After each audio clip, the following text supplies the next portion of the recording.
Serial सरू के अगर आप हैं डेली व्यूअर्स तो हो जाइए तैयार शो के एक नए ट्विस्ट को देखने के लिए, जहां एक बार फिर से अनिका की वजह से सरू एक नई मुसीबत में पड़ने वाली है और वेद को अब सरू का ये घिनौना सच पता चल जाएगा। जी हाँ, बिल्कुल सही सुन रहे हैं आप। अनिका ने यहाँ पर वेद और सरू की शादी तोड़ने के लिए कितने सारे पापड़ बेले, यहाँ तक कि अनिका ने तो सरू की शादी का मंडप भी जलाया और मिला और कामनी के साथ मिलकर और उसका भांडा भी फूटा, लेकिन अनिका अभी तक पकड़ी नहीं गई। यहाँ तक कि शादी के बाद भी, यानी कि सरू को लगा कि इस हादसे के बाद, यानी कि अनिका को लगा कि सरू के इस हादसे के बाद तो वेद के साथ उसकी शादी नहीं होगी, लेकिन वेद ने घर वालों के खिलाफ जाकर शादी के मंडप में ना सही लेकिन सरू को उनके यहाँ पर वार्ड में, यानी कि हॉस्पिटल के वार्ड में उनकी मांग भरी और उन्हें सभी घर वालों के सामने एक्सेप्ट किया। तो वहीं दूसरी तरफ यहाँ पर जब अनिका के सारे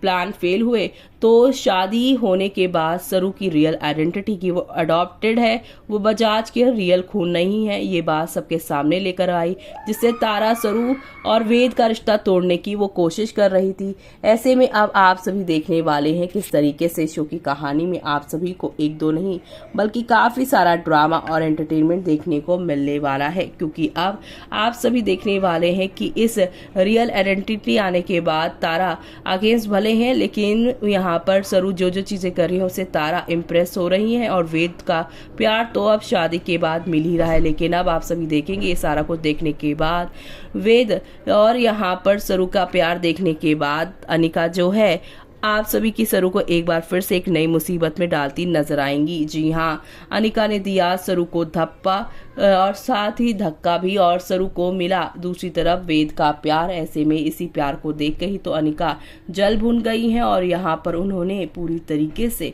जलाने की कोशिश की है, वो भी आप सभी के यहाँ पर सरू को, और फिर उसके बाद धक्का देने की भी कोशिश की है। ऐसे में अब आगे क्या क्या होगा देखना होगा बेहद खास।